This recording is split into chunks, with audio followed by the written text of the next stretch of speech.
One of you asked me to tell something about the autonomic nervous system. We know the nervous system has the central part and the peripheral part. And we also know that nervous system has the nerve that convey the sensation, that is sensory part, and that convey the motor signal is the motor part. And the another part of nervous system is the autonomic nervous system. Here is a section of a spinal cord.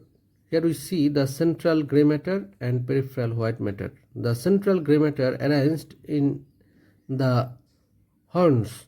Here we see the posterior horn, here is the lateral horn, and here is the anterior horn. And from here we can see two nerves emerge from the spinal cord. One starts from the anterior horn cell and it passes to the muscle through the anterior root of the spinal nerves, and there is another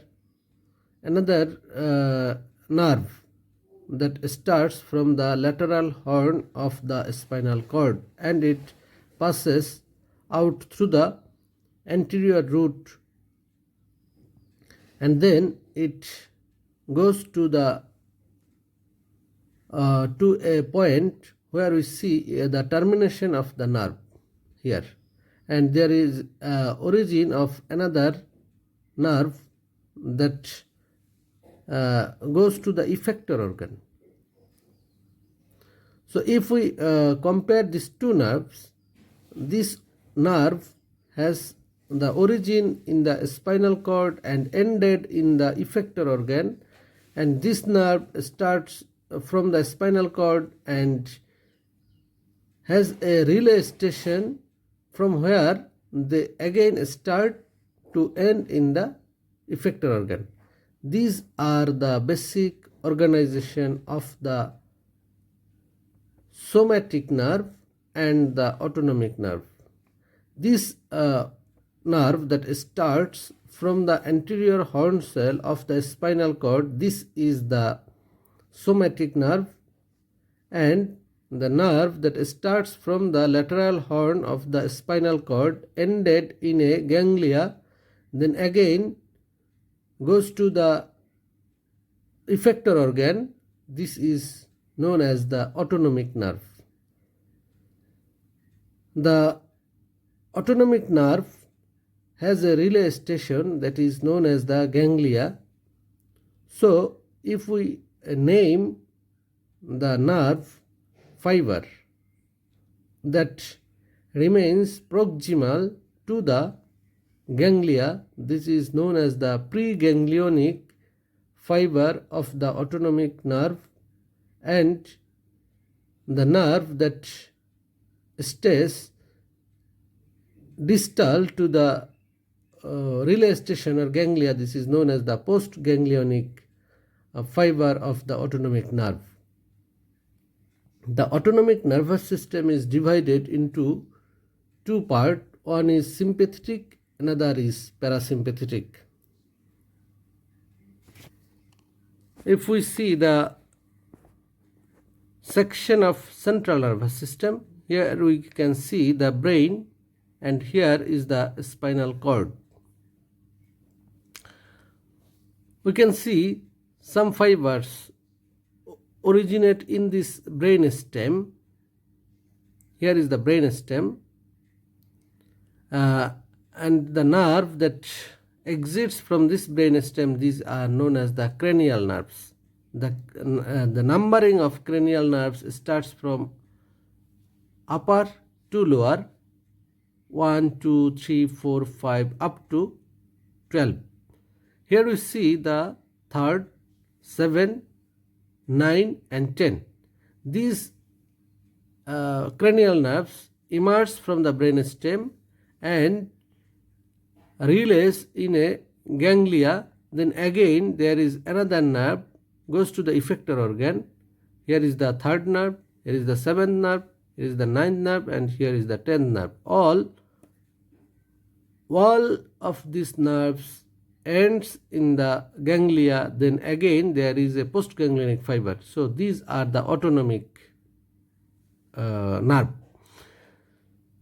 And here we can see the spinal cord in the thoracic and the upper lumbar. From here we can see there is a nerve that originate in the spinal cord and terminate in this ganglia.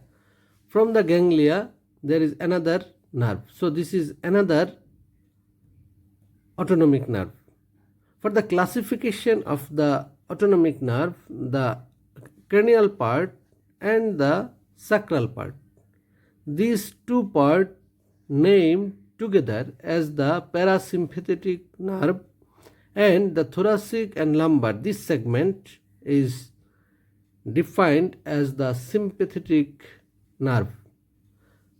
This sympathetic and parasympathetic classification mainly on the functional basis, but in anatomical basis the sympathetic nerve are the thoracolumbar outflow. Here is the thoracic and here is the upper lumbar. So this thoracolumbar outflow of the spinal cord that has the autonomic property, that means that ended in a ganglia and restart from the ganglia, that has the preganglionic and postganglionic fiber, are known as the sympathetic nerve.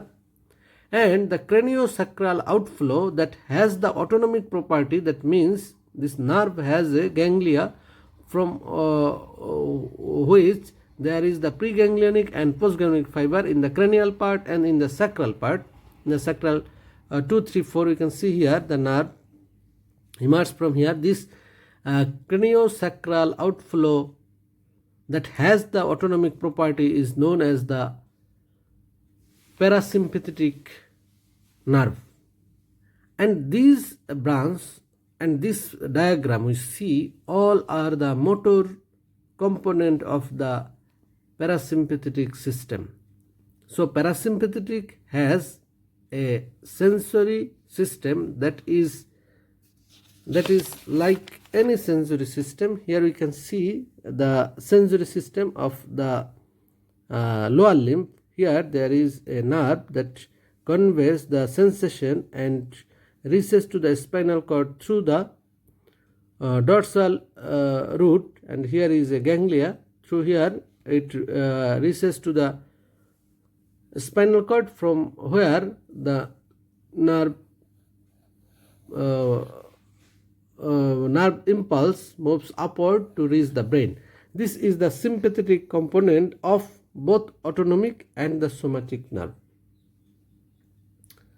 So I think now it is clear what is the autonomic nerve and what is the sympathetic and parasympathetic. Later we will see what event happened within the ganglia of the autonomic nervous system for sympathetic nervous system and the parasympathetic nervous system. These ganglia are different in their function.